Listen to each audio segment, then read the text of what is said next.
Hey everyone, it's been a minute. I recorded some videos talking about some books that I read in January a couple of weeks ago, and I never used them. And so I'm still trying to decide if I want to make like monthly wrap ups, which are kind of a staple of BookTube, or if I will do more like Friday updates as I go, maybe every 2 weeks. So I still don't know what's the right kind of pace for talking about the books that I am currently reading. So we're just gonna try this and see what works best for me, I guess. And so I will start with a couple of books that I read in January, and then I will move on to a couple of books that I have read more recently. So this one in particular is going to be more of a January February wrap up. But as I said, I want to try out if kind of that bi-monthly wrap up works, or if I want to do more like smaller smaller updates that are more frequent. So we'll see. I hope you like it. The first book that I will be talking about is The Alchemist by Michael Scott. This is the first book in the Secrets of the Immortal Nicolas Flamel series.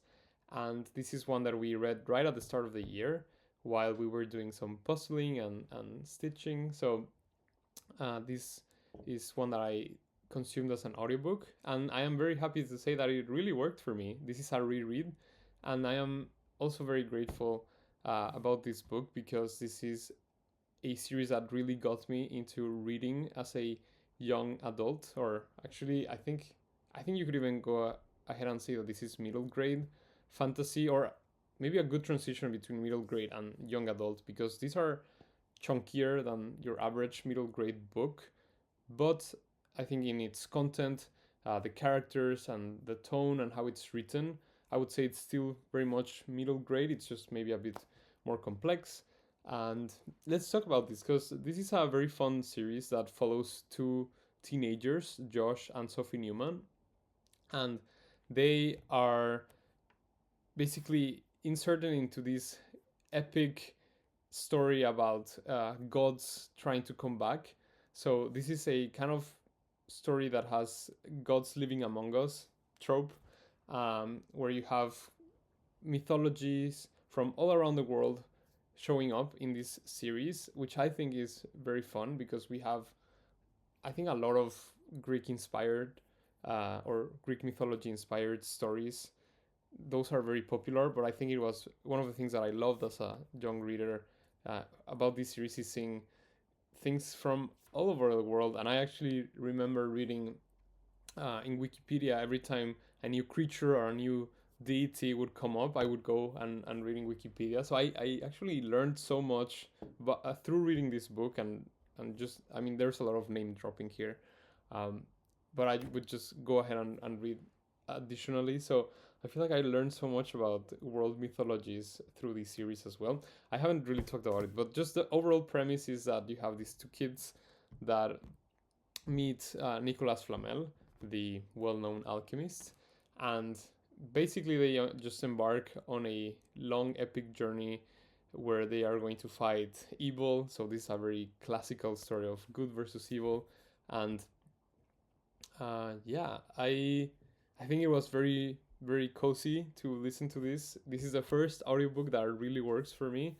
I think the narrator was excellent at doing different voices because there are a lot of characters in this story from different places of the world, and I think he was really good at doing like English voices, Irish voices. I'm not from that part of the world, so I don't know if they were accurate, but at least to me, these Irish characters sounded very Irish, and then the American accent and like even like foreign accents sounded well. So I think he was really good at making different voices.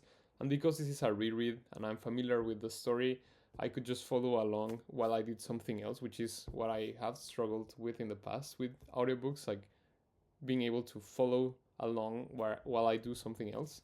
So that was not a problem in this case. So maybe that's how audiobooks will work for me. If they are rereads, um, then I think they might be able to work.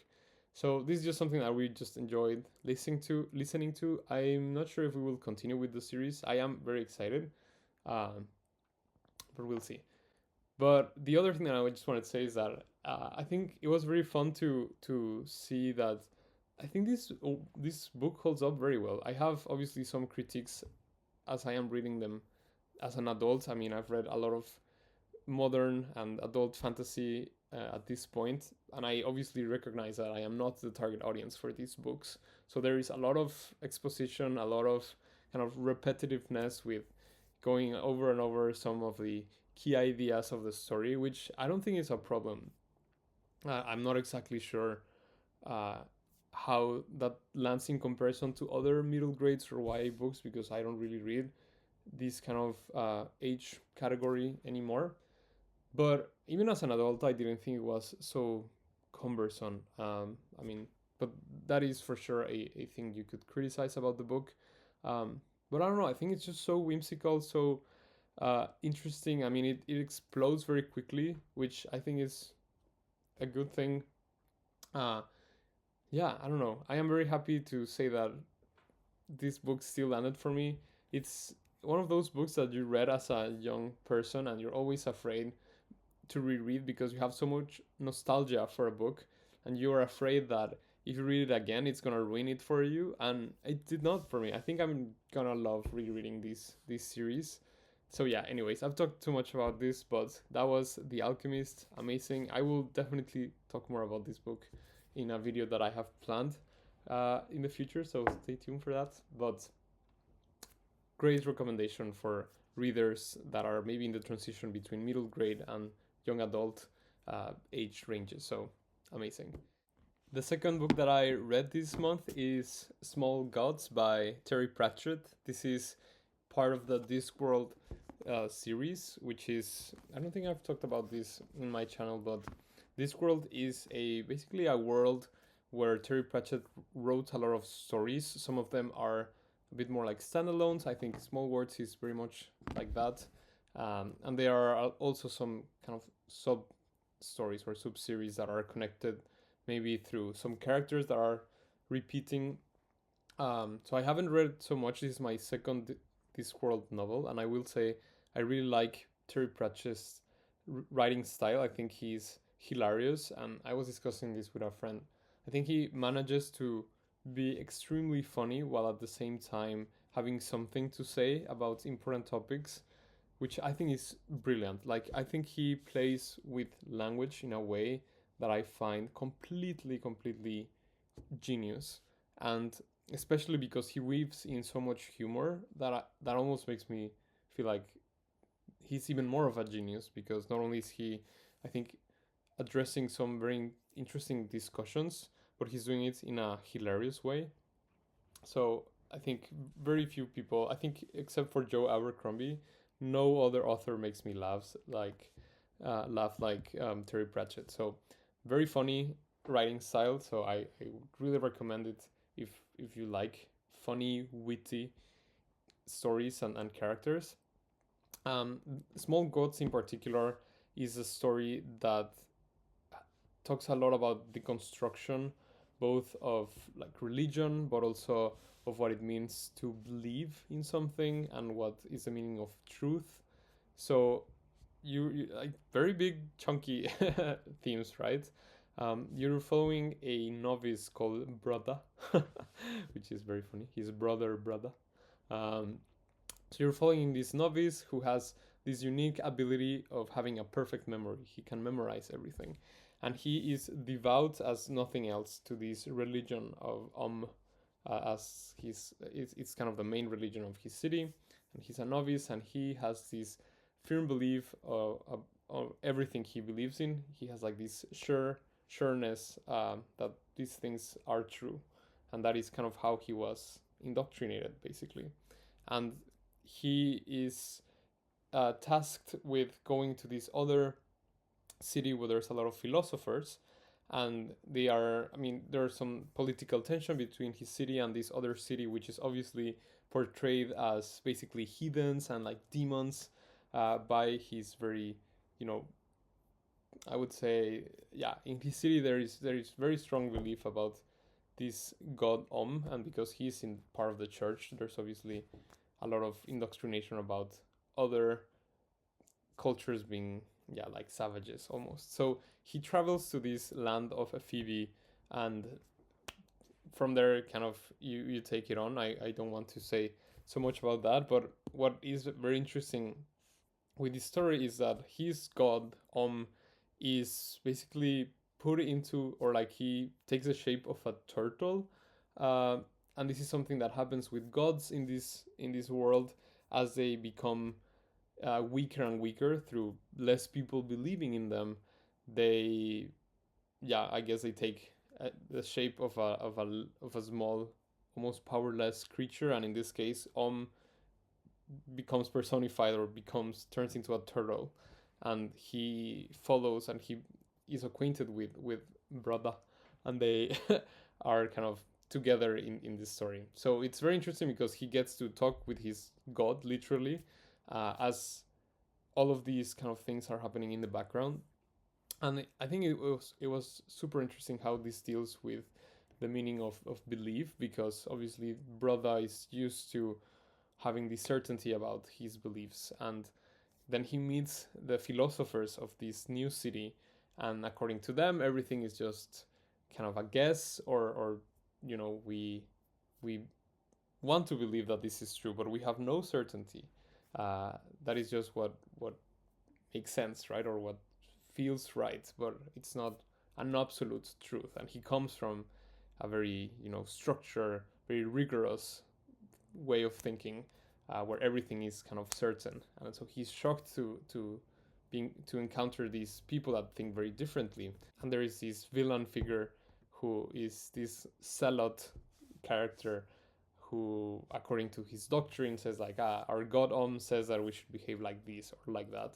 And Brother has this weird position where his god is literally telling him something else, and he can't talk to him. So it's just very fascinating, this interaction or this clash between uh, what the doctrine says, according to, I mean, the doctrine is built on what the god supposedly said through prophets and whatnot, and then we have the actual god talking and communicating and giving his opinion about everything, and he's very obnoxious sometimes and making fun of people. So it was hilarious. I would say the part about the time we spend in this city of philosophers was definitely the highlight. There is a secondary character, a philosopher who is hilarious. He is a blind man and he's super smart, and he carries around a lantern even though he is blind, just because aesthetics, and he likes to say that it's very philosophical, to pretty much anything, and he was so funny.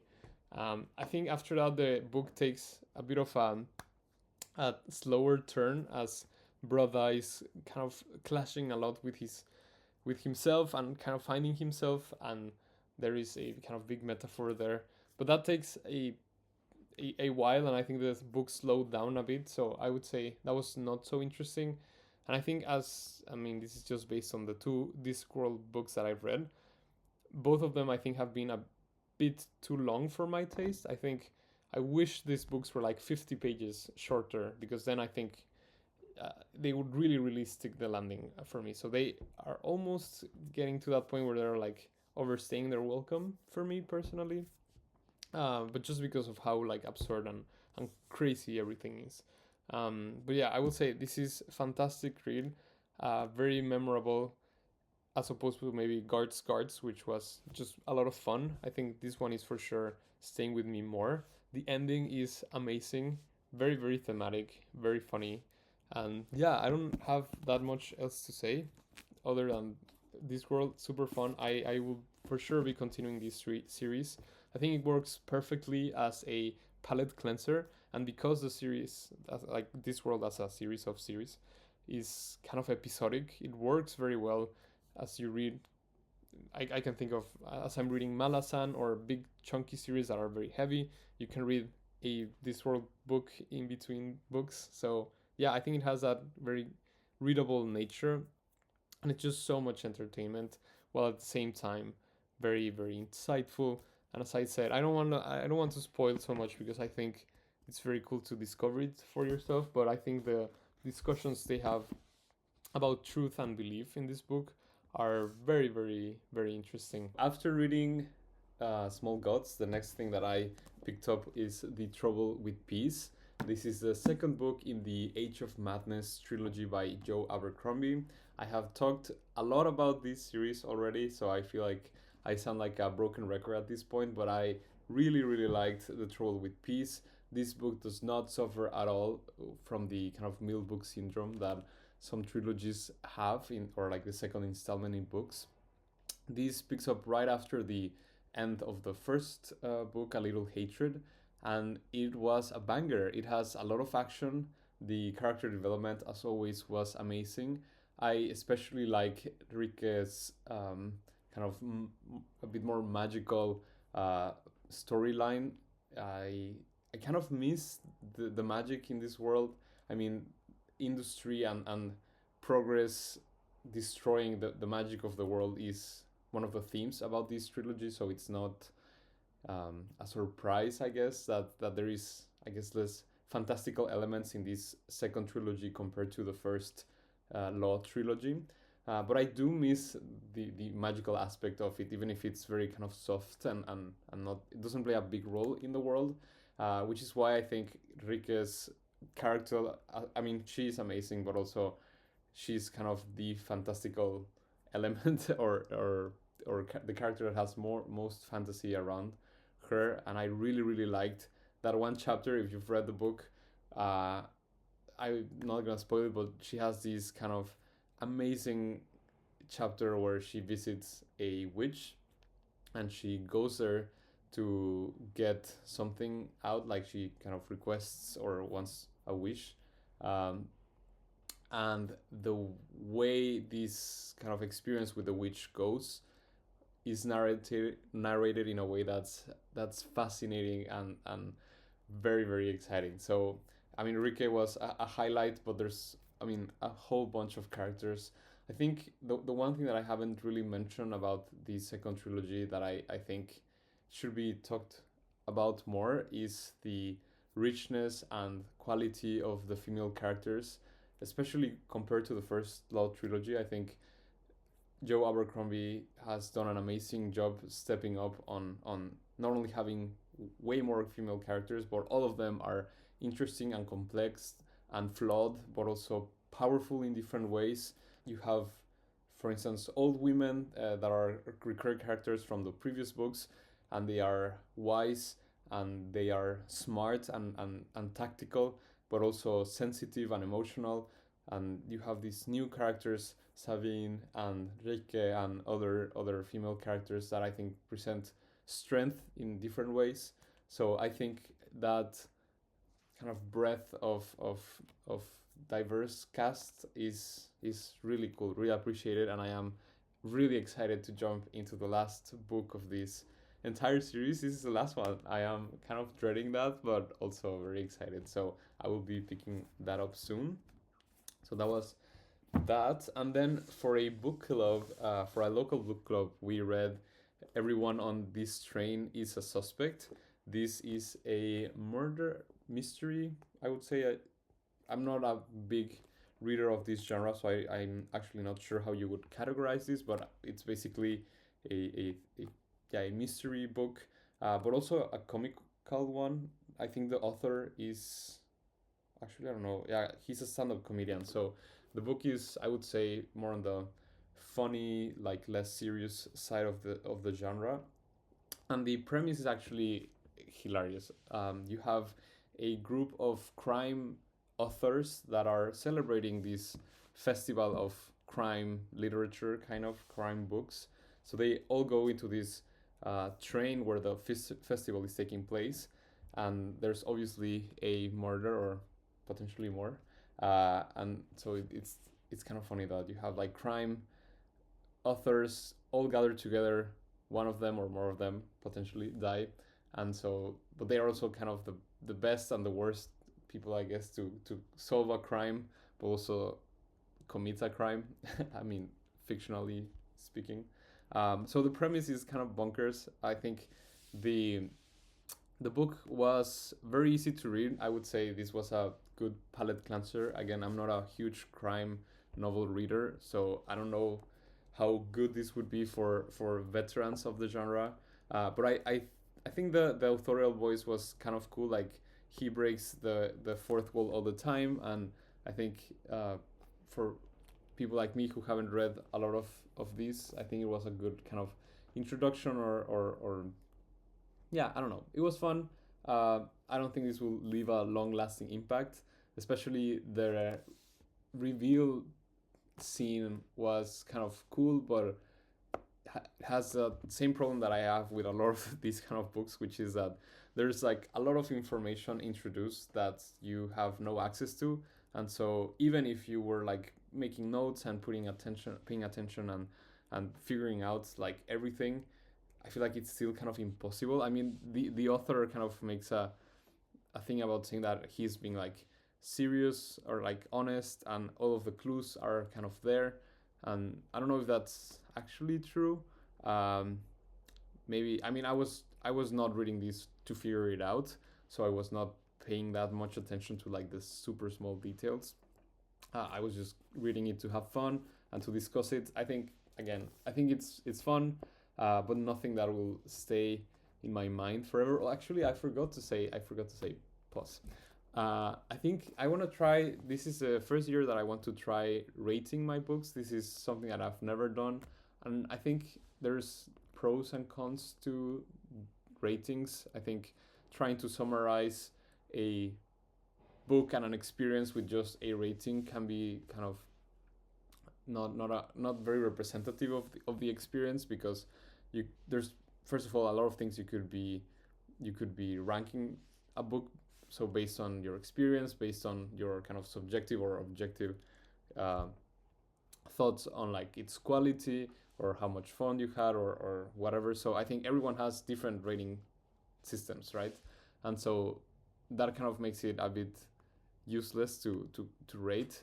But at the same time, I think I will do it more for myself, uh, because even though it's obviously subjective and it changes across like from one person to the next, now that I'm working a lot on stats for my reading, I do think it can be useful for me to see at the end of the year more or less how my ratings were, um, which is a kind of proxy, let's say, metric for how well the reading went. So, anyways, I'm gonna try to do that. So, I think I'm giving this book a 3.5 stars.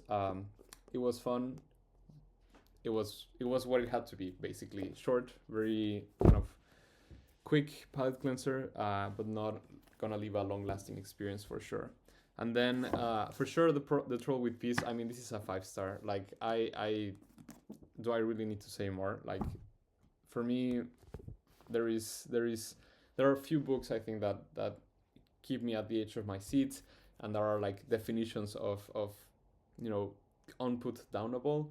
So I think this one in particular for sure meets that for me. And again, characters, the everything that happens is amazing. So that is for sure a 5 stars. So yay.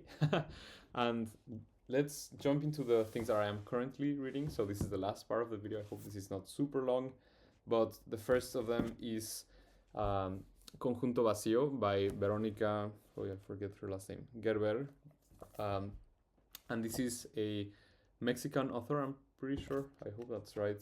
And yeah, she's Mexican. Uh, and this is a very short novel that is narrated by a woman who recently, I think, finished a relationship with a partner, and so she's thinking a lot about relationships and her identity and her family. I haven't read so much into this. I think talked about this book before, and I think it's really cool how she includes like diagrams. I mean, it's kind of mathy, but not in a way that's like boring. It's just kind of trying to use set theory or like yeah, like groups and intersections, and not to that is I guess how this character is able to think about her life and her interactions. And so there's so many kind of diagrams, and it's simple, but I think it's effective, and I think it gives the book a lot of personality. It's quite short and easy to read, so I think I will be finishing this kind of quickly. Yeah, but so far I'm really enjoying it. and this is part of the books that I wanted to read by Mexican authors for 2025. So I'm glad. I think this is the first one from that list. So I am, yeah, happy to have one on under my belt. And then the second thing that I am currently reading is The Left Hand of Darkness by Ursula K. Le Guin. And this is kind of funny because I am doing this and let's see how my friends react. But I am kind of doing a double book club with this book. I am reading it basically with two different friend groups at the same time and more or less at the same pace, which I think it's really cool. I think the discussions are going to be very interesting, and it's going to be, yeah, interesting to see two different groups of people and how they react and, yeah, interact with this novel. And I am really liking it so far. I had only read one book by Ursula K. Le Guin, and it was The Lathe of Haven. And back then I thought the ideas were really interesting. That book is basically a man whose dreams become reality, and it's very short. So I think it was a good kind of thought experiment. Very interesting, but I struggled a lot actually with her writing. So I was a bit afraid that that was going to be the case for this one, especially because I mean the Lathe of Heaven was pretty short. This one is more of a, let's say, normal classic sci-fi novel. So there's a lot of names, a lot of things like made up words, things you don't understand right away. I do like that you're thrown kind of in the middle of the story. That is a kind of narrative technique, I guess, that I really like, even though sometimes it can be hard, like at the start. And yeah, I mean, this book is really well known. Like, I don't know how much I need to talk about it, but basically, if you don't know, this is part of Le Guin's Hainish cycle, I think it's called, which are a series of books that are all more or less connected. They are following this kind of intergalactic human federation, I guess, and the books take place in different planets, and they are more or less connected, but they, I think, can also be read as standalones, and that is, I think, the case for this. Uh, and so in this book, you are following a person that was sent to a planet called Winter. It has also another name, which is very hard to pronounce, and I will not try. But at least humans in this federation call it Winter. And this envoy is sent to this planet, or specifically to a city in this planet, to try to convince the king in the city to join, or like to join the Federation of Human Planets. So that's why he's there, and the story actually revolves around this person kind of confronted with the very different society that this city is compared to what he's used to. Because in this planet, I don't know if it's the entire planet or just this city, but the humans that live in this city, they don't have a gender for most of the time, and it's only a very short period of time.